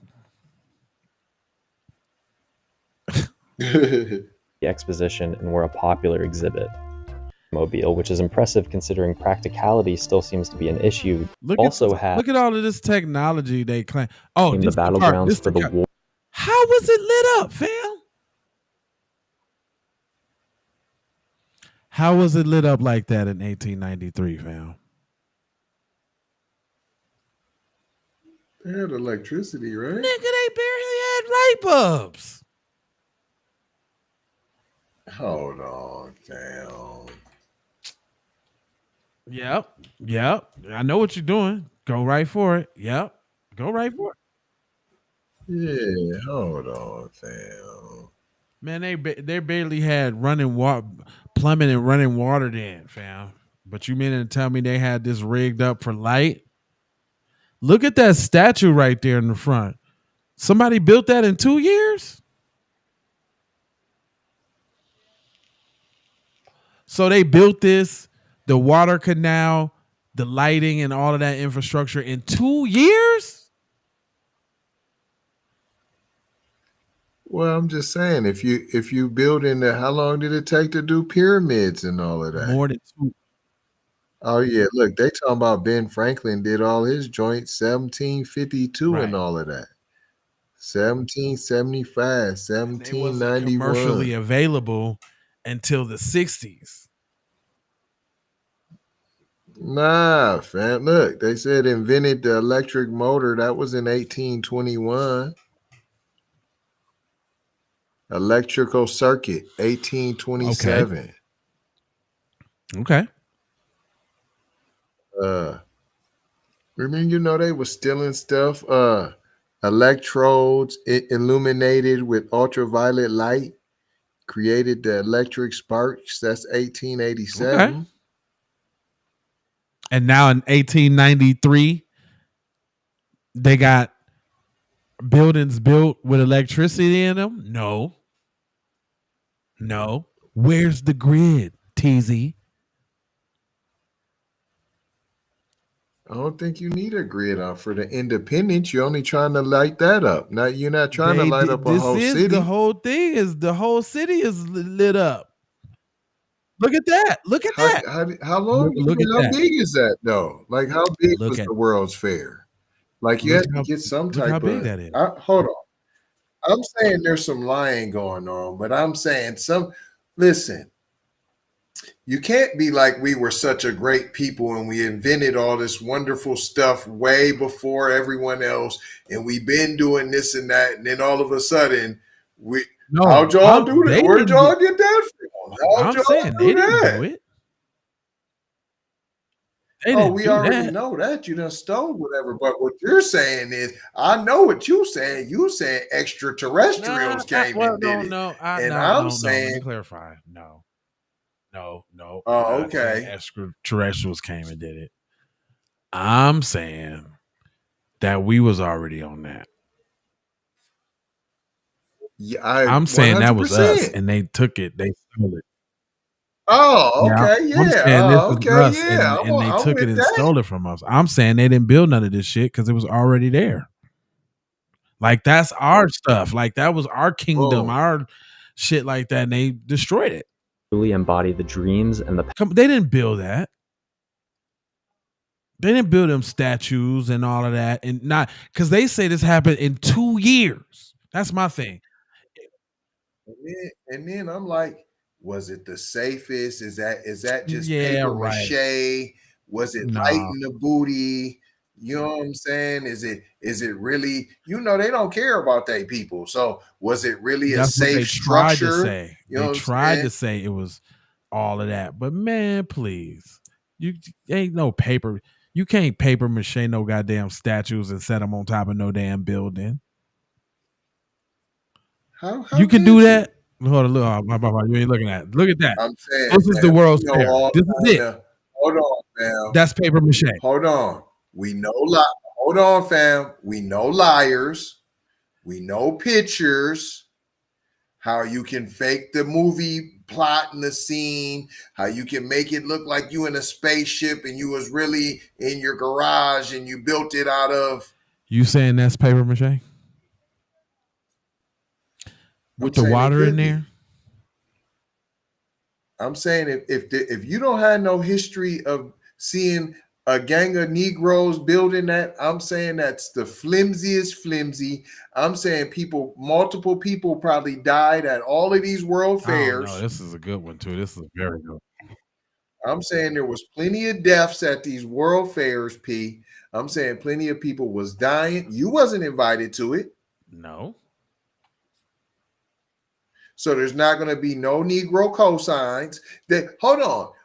Where you didn't have no Negroes working. You didn't have no slaves there. You didn't use no slave labor. Okay. How come we ain't heard about the slave labor then that we used to do that? This one in Omaha then. Because they got one of them they had one of them in Omaha. So how they get all their materials and shit like that to Omaha? Okay. It's the same way that folk can't even understand how any of the stuff that we done built is built. Yeah, they like that's the same pic. This is almost just like the Chicago picture, but that's the Omaha World's Fair. That ain't fishy to you, fam? Very fishy. That it looked like the same almost exact extremely picture. Fisher Price. It's extremely. Yes, it is. I agree. It's I see what Fam's saying about the AI. I don't think it's AI, P. I think that it was a form of trickery back then. They not gonna put in the same standards to make sure that the structure is sound. So they always gonna cut corners. They don't care about even their own kids. That ain't new. They'll kill their kids in a second. So what they feel about safety is nothing. So let's throw up these imperfect structures. We don't care that we're gonna get them up. We're going to do enough to make it through the fair, and we're just smashing it down anyways. We're not tripping. So we just did it enough to do the pictures, and then they can come through. It's like how they throw up the Minnesota State Fair. Nah, you lost me with that one. Man, them structures. My point is, you ain't never seen the haunted house that looks like this magnificent structure and it's nothing. Not like not like this. Do you see that? Remember, you're looking at black and white pictures, P. Yeah. With what type of camera? What's that? Your 4K but you're saying camera? That's You're looking at black and white. So you've never built nothing, man. I can see. You've never built a model. Have you ever built paper mache? Have you ever built a model? Them people right there sitting on paper mache. Hold on. You picked the stairs. They're not sitting on the statue. Stairs don't take 2 years to build. You said all that's paper mache, though. I'm saying it could be. It could be plaster. I don't know. It's something about none of this. I don't. Why that can't be plaster? Why are we giving the utmost I'm saying if we built it, how come you don't see none of us? There's no slaves. You don't see no pictures of no black people nowhere. How come out of all that? I'm talking about I'm talking about if we built it, it'd been hundreds of years ago. Like they just faking the front like they did. I mean, okay, it was hundreds of years ago, and we didn't see it. Nobody seen it. They couldn't see it. They was just walking around blind, and these structures been there the whole time, and we just we don't necessarily know the history and shit. They kept that type of shit from us. They probably knew it was there, but we didn't. Well, when you pick Chicago, you know Chicago was founded by a tether. Right? They say Mr. Francois or something like that. I forgot what his name was. Mm-hmm. Right. Yeah. Right. So, okay, let's put him in the mix, right? If we put Cuz in the mix, how come he went at the World Fair? Cuz wasn't even at the World Fair. Okay, look at this right here. What you think about that? That's the World Fair right there. You see that building with them statues on top of the damn building? You know, hold on. What do you believe them statues is made out of? Stone? Marble? Where do you think they're at? You think they're Greece? You're Roman? I don't know. I don't know. So I'm saying they could be a plaster of some sort. You make a mold. You pour in the plaster. So they got plaster on top of all the buildings, the statues and shit.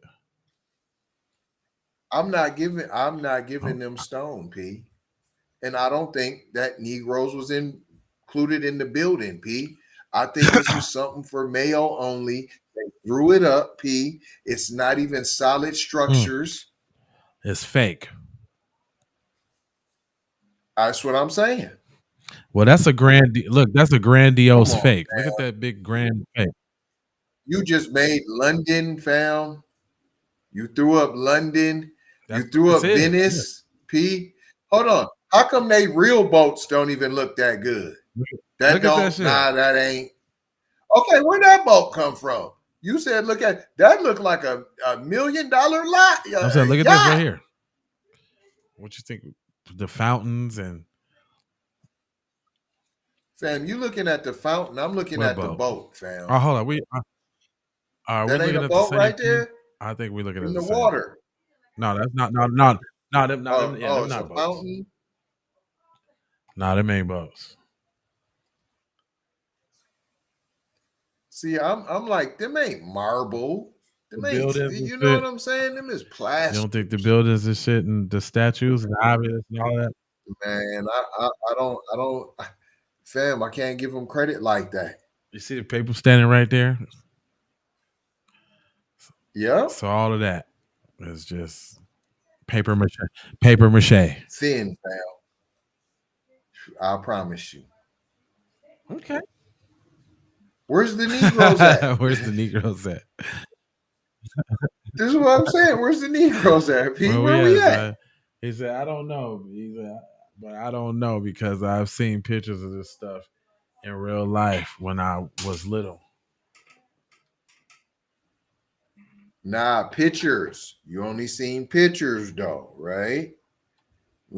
How come where's the interview of the black person that went? That's what we need to do. Find some interviews of someone whoever done went to the World's Fair, P. Back in them times, you got no, so there's no video from nobody from like 1980 or 1965. This is 1883. I mean, yeah. But if you were you still could be alive in 1965, right? Yeah. You would be 80 years old, right? How come we don't have no interviews from nobody from 1965 that was 80 years old and was like, yo, we got interviews now from people who were former slaves that are over 100 years old. So not impossible. How come we don't have none of those? It's a good question. It's a very good one. That's all I'm saying. Very good question. How come we don't have none of that? Yeah, I don't know what to believe or think about this stuff.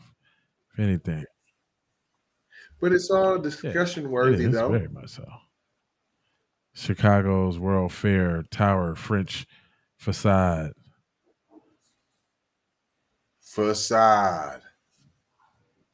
Fake. Yeah, they got that big old building's fake.